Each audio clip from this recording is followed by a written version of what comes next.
गौतम स्वाति के शहर में बच्चा बच्चा महात्मा बुद्ध के नाम से वाकिफ था और हर घराना इस बात पर रजामंद था कि गौतम की खामोशी से भीख मांगने वाले चेलों की झोलियां भर दे। शहर के करीब गौतम का मनपसंद बसेरा जिठावन के कुंज में था, जो एक बहुत अमीर ताजिर अनाथ पंडिका ने गौतम का चेला बनकर इसे और उसके चेलों को तोहफे में दिया था। गौतम के मस्कन को तलाश करते हुए दोनों नौजवान साधु अपने सवालों के जवाब में इन लोगों में मशहूर हो जाने वाली कहानियों से बार बार उस इलाके का नाम सुनते आए थे। और जब वो स्वाति पहुंचे तो पहले ही मकान के दरवाजे पर जहां जाकर वो चुपचाप खड़े हो गए थे, उन्हें खाना मिल गया। उन्होंने खाना खाया और सिद्धार्थ ने खाना खिलाने वाली औरत से पूछा, नेक दिल बीबी, हमें ये बता दे कि तथागत बुद्ध कहाँ रहता है, कि हम साधु हैं और जंगल से आए हैं इस वास्ते कि इस मर्द कामिल को देखें और उसकी शिक्षा इसकी जुबानी सुने। औरत बोली, ऐ जंगल के साधुओं, तुम सही जगह आ गए हो। वो तथागत अनाथ पंडिका के बाग जिठान में बसेरा करता है। रात तुम वहां गुजार लो। वहां इन तमाम लोगों के लिए बहुत जगह है जो उसकी बातें सुनने जोक दर जोक चले आते हैं। फिर गोविंद खुश हुआ और कहने लगा, वाओ, फिर तो हम अपनी मंजिल पे पहुंच गए और हमारा सफर तमाम हुआ। लेकिन यात्रियों की माँ, ये तो बताओ, तुम बुद्ध को जानती हो? क्या तुमने इसे अपनी आंखों से देखा है? औरत ने कहा, मैंने तथागत को कई दफा अपनी आंखों से देखा है। किसी किसी दिन मैंने इसे देखा कि वो सड़कों पर खामोशी से चला जाता है, जोगिया लिबास पहने हुए, और खामोशी के साथ अपना प्याला घरों के दरवाजे पर बढ़ा देता है। प्याला भर जाता है तो वहां से रुखसत हो जाता। गोविंद मशहूर होकर सुनता रहा। वो मजीद सवाल पूछना और बहुत कुछ सुनना चाहता था, मगर सिद्धार्थ ने उसे याद दिलाया कि अब चलने का वक्त हो गया है। उन्होंने औरत का शुक्रिया अदा किया और वहां से सिधारे। उनको रास्ता पूछने की जरूरत नहीं पड़ी, क्योंकि बहुत से यात्री और गौतम के चेलों में से राहब जिठावन की सिमत जा रहे थे। रात गए जब वो वहां पहुंचे तो नए आने वालों का तांता बंधा हुआ था। उनकी भीड़ ने हलचल मचा रखी थी और वो सब शब बसरी के लिए पुकार रहे थे और अपना मकसद हासिल कर रहे थे। ये दोनों साधु तो जंगल की जिंदगी के आदी थे।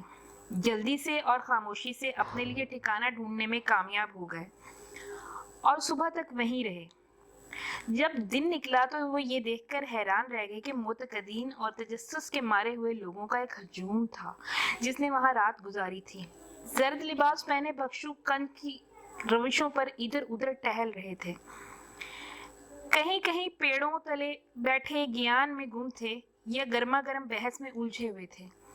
वो सायादार बाग इस वक्त पूरा एक शहर मालूम हो रहा था, जो शहद की भिनभिनाती हुई मक्खियों से भरा हुआ हो। ज्यादातर बख्शू अपने अपने प्याले संभाले दोपहर का खाना मांगने निकल खड़े हुए कि वो दिन में एक ही वक्त खाते थे। सुबह के वक्त बुद्ध भी भीख मांगने चले जाते। सिद्धार्थ ने उसे देखा और फौरन ही पहचान लिया, जैसे किसी देवता ने इशारा कर दिया हो। उसने देखा कि भीख का प्याला उठाए जोगिया लिबास पहने सीधा साधा सा आदमी खामोशी से वहां से जा रहा है। सिद्धार्थ ने गोविंद को इशारा किया, देखो, वो रहा बुद्ध। गोविंद ने जोगिया लिबास पहने हुए बख्शू को गौर से देखा। इसमें ऐसी कोई बात नजर नहीं आती थी जो उसे दूसरे बख्शुओं से मुमताज कर सके, मगर गोविंद ने भी इसे फौरन पहचान लिया। हाँ, ये वही था। और वो दोनों उसके पीछे हो लिए और उसे देखते रहे। बुद्ध चुपचाप सोच में गुम अपने रास्ते पर चला जाता था। उसके शांत चेहरे पर ना दुख था ना सुख। यूं लगता था कि वो मन ही मन में धीरे धीरे मुस्कुरा रहा है।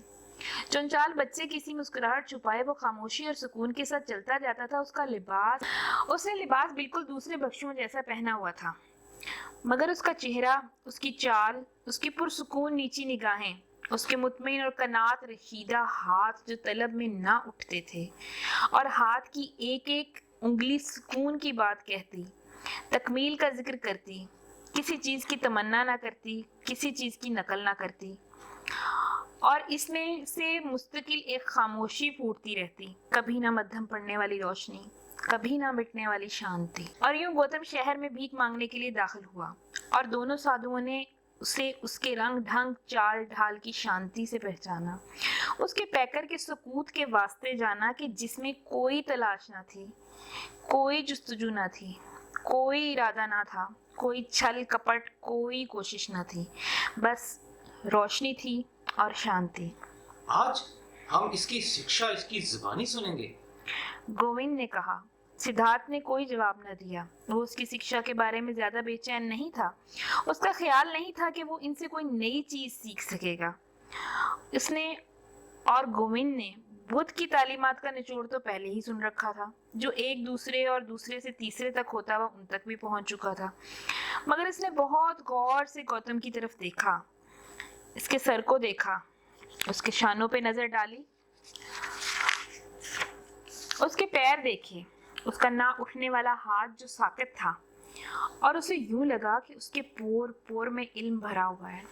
वो ऐसी सच्चाई है जो कलाम करती है, सच्चाई जो सांस लेती है, और सच्चाई है जो पोर पोर से फूटी पड़ती है। ये शख्स बुद्ध सर से लेकर पैर तक पाक था और मुकद्दस था। सिद्धार्थ ने आज तक किसी को इतनी इज्जत की निगाह से ना देखा था, किसी से इस कदर मोहब्बत ना थी। वो दोनों बुद्ध के पीछे शहर में दाखिल हुए और चुपचाप वापस चले आए।